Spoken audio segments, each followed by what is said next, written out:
mana jirannya sendiri yang bagi. Dan ketiga kanak-kanak tersebut kini stabil dan telah pun melaporkan perkara itu kepada pihak polis, dan polis menasihati orang ramai di Hanoi supaya berhati-hati ketika mengambil makanan yang dibeli daripada penjaja jalanan kerana terdapat beberapa kes makanan yang dijual mengandungi dadah. Kalau di negara jiran kita yang telah pun membenarkan penjualan cannabis ataupun ganja, sebenarnya memasukkan ganja dalam makanan atau minuman ni dah menjadi satu perkara yang normal untuk negara-negara yang membenarkanlah penggunaan sebagai untuk rekreasi. Di Eropah sana ada yang letak dalam kek yang dipanggil sebagai space cake, letak dalam kek coklat, letaknya dalam tu juga ada ganja, ada persentage-persentage. Ini sebagai alternatif untuk mereka selain pada menghisap, ia juga boleh makan, jadi mereka akan high dan sebagainya. Jadi di Malaysia memang kita tidak membenarkan langsung penggunaan ganja ini. Jadi berhati-hati sekiranya anda mungkin pergi luar negara, beli, nak bawa masuk negara kita, nanti anda akan ditahan kerana anda membawa dadah. Tapi dalam masa yang sama juga kita tidak pasti jenis dadah yang dibawa ataupun terkandung dalam kek tersebut, tapi ini merupakan satu pelakuan menganiaya juga. Dan berhati-hati. Perlu berhati-hati kerana mungkin memberi kesan kepada kanak-kanak itu tubuh badan mereka. Okey, baik, seterusnya kita nak beralih kepada satu berita yang saya kira ini satu perkara ataupun perkembangan yang mengejutkan kerana negara ini tidak pernah memohon maaf. Buat pertama kalinya Israel memohon maaf atas kematian wartawan Shirin Abu Akleh yang merupakan orang Palestin berwarga negara Amerika. Angkatan Pertahanan Israel IDF mohon maaf di atas kematian wartawan Al Jazeera Shirin Abu Akleh, iaitu setelah genap setahun kematiannya selepas peluru menembusi belakang kepalanya ketika mengadakan liputan penguasaan tentera Israel di Jenin, tebing barat. Ini merupakan permohonan maaf yang pertama kali dibuat oleh IDF di atas kejadian pembunuhan wartawan ternama itu, sambil mengakui terdapat kemungkinan besar Shirin ditembak oleh tentera Israel. Betul. Akhirnya Israel mengakui, dan kita tahu bagaimana kejamnya rejim Israel ini. Tidak kira orang awam ke, kanak-kanak ke, wanita ke, orang tua ke, malah wartawan sendiri sebenarnya tidak selamat untuk berada di kawasan-kawasan berkenaan. Walaupun kadang-kadang kita sebagai media ni dah terpampang ditulis media dan sebagainya, tapi turut diendahkan. Ini melihat kepada kekejaman, betapa kejamnya rejim Israel ini sebenarnya. Dan permohonan maaf itu sebenarnya dilakukan oleh jurucakap IDF Daniel Hagari dalam satu wawancara bersama dengan hos CNN Eleni Glokos dalam program Connect the World yang disiarkan pada Khamis. Katanya ini baik-baik yang dikatakan, saya fikir ini adalah kesempatan terbaik untuk saya menyatakan bahawa kami sangat kesal dengan kematian Shirin Abu Akleh, dan Shirin merupakan wartawan yang sangat terkenal. Beliau akui di Israel kami menghargai demokrasi, katanya. Dalam demokrasi kami melihat betapa tingginya nilai kewartawanan dan kebebasan media. Sebenarnya Shirin merupakan wartawan Al Jazeera, bersama wartawan yang lain sedang berdiri di pintu masuk kamp pelarian di Jenin, dan kesemua wartawan yang berada di situ sedang mengadakan liputan serangan tentera rejim Israel mengenakan jaket vest biru, iaitu pengenalan diri mereka sebagai media. Di sini sebenarnya kita perlu lihat bagaimana rasa hormat, respect itu perlu diberikan kepada media, perlu dipertingkatkan, terutama sekali di kawasan-kawasan yang konflik begini. War zone ini semua. Okey, dan juga kita dah pun janjikan sebentar tadi, kita nak melihat ataupun kita nak membawa satu laporan mengenai konsert sulung Coldplay dalam negara kita. Mungkin kita dapat rollkan ini daripada laman Twitter, kita ambil di mana tiket Coldplay telah pun dijual, telah pun diumumkan harga-harganya dan akan dijual. Harganya mula tular bermula pada 16 Mei ini, iaitu melibatkan kepada CIMB Bank card holder. Dan bagi mereka yang tidak ada CIMB Bank, mereka boleh membeli mulai 17 hari bulan. Dan di mana kalau kita lihat harga tiketnya, mungkin kita dapat paparkan dari tweet dari Live Nation Malaysia. Ya, ada gambar tu. Ya, ini dia. Harga tiket telah pun tular, telah pun dimaklumkan oleh mereka. Harga yang paling mahal adalah RM3,088, iaitu Ultimate Experience. Terima kasih, saya akan menjawab dalam mimpi.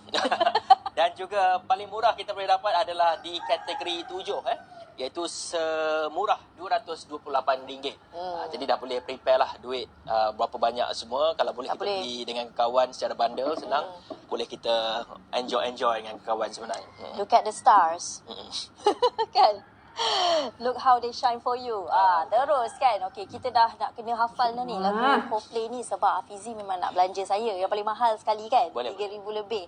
Tapi anda boleh lihat ada satu lagi tweet saya kira yang viral semalam menarik sekali. Yang mana individu ini bagi tips dekat mana ataupun saya kira seat mana yang paling terbaik sekali kalau anda nak beli tiket Coldplay. Telah diletak kat situ. Cat 5 section 110 section 207. Anda boleh bacalah, study sendirilah. Elakkan dari beli. Elak daripada beli. Menarik sekali tips macam ni kan. Sebabnya saya tengok ni dah dapat 2.5 juta penonton. Wow. Ataupun orang dah view dia punya tweet ni sebanyak 2.5 juta. Jadi sangat bermanfaatlah tips-tips yang dikongsikan. Mesti dah ada orang screenshot ni, dah bagi dalam grup ni. Masing-masing Kan? semua dah favourite dah. Okey, dah study mana satu jangan beli Okey, ringkas saja. Sebenarnya Coldplay ini bukan saja datang ke dalam negara kita ni, bukan saja untuk menyampaikan lagu dan juga untuk membuat persembahan. Tapi sebelum ini juga Coldplay ini telah pun datang ke negara kita melalui inisiatifnya sendiri. Itu inisiatif untuk mengindahkan alam semula jadi kita, iaitu melihat kepada pembersihan Sungai Kelang. Ini anda dapat saksikan Interceptor 005 tajaan Coldplay mula beroperasi bersihkan Sungai Kelang sejak daripada dulu lagi. Jadi anda boleh baca perincian lanjut di laman web kami di astroawani.com. Baik, saya kira itu saja kita dapat rangkumkan pada jam 7.30 pagi ini. Anda boleh pergi ke astroawani.com. Dengan itu sekian saja, saya Jiji Ahmad. Saya Hafiz Rosia. Assalamualaikum warahmatullahi wabarakatuh. Jumpa lagi.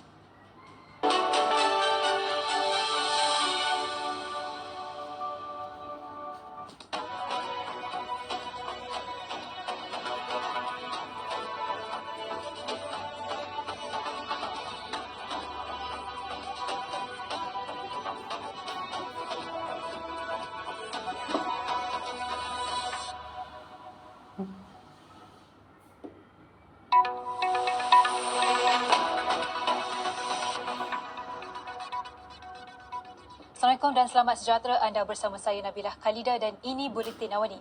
Kita mulakan dengan perkembangan kemas kini terbaru di portal KKM Now menunjukkan pemberian dos penggalak kedua meningkat pada Khamis dengan 216 dos diberikan semalam.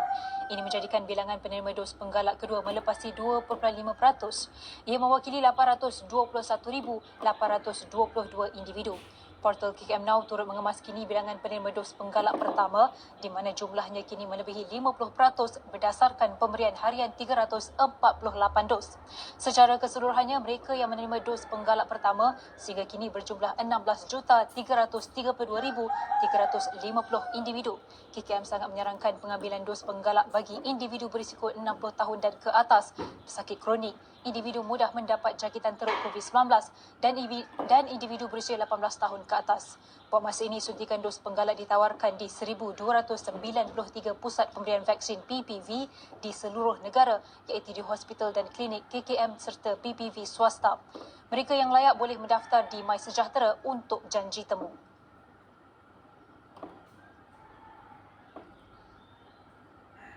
Kerajaan hanya akan melakukan proses pembenihan awan sekiranya ada keperluan dan mendapat permintaan daripada mana-mana negeri. Menurut Menteri Sumber Asli Alam Sekitar dan Perubahan Iklim Nik Nazmi Nik Ahmad, proses pembenihan awan mempunyai mekanisme tertentu yang perlu diteliti sebelum ia dilaksanakan. Pembenihan awan tu bila ada keperluan. Dia ada keperluan setakat ni.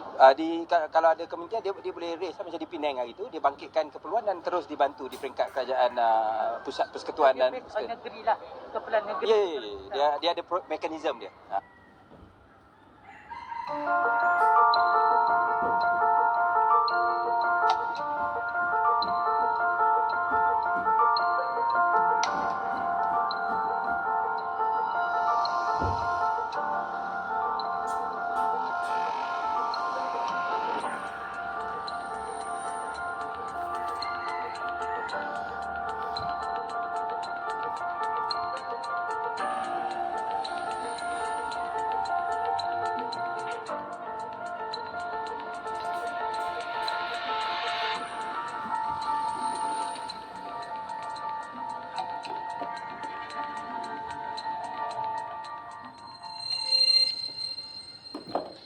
Draft Rang Undang-Undang Majlis Media Malaysia dijangka dibentangkan di Parlimen selewat-lewatnya awal tahun depan.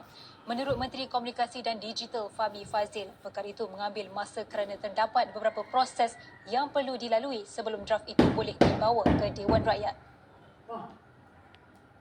The process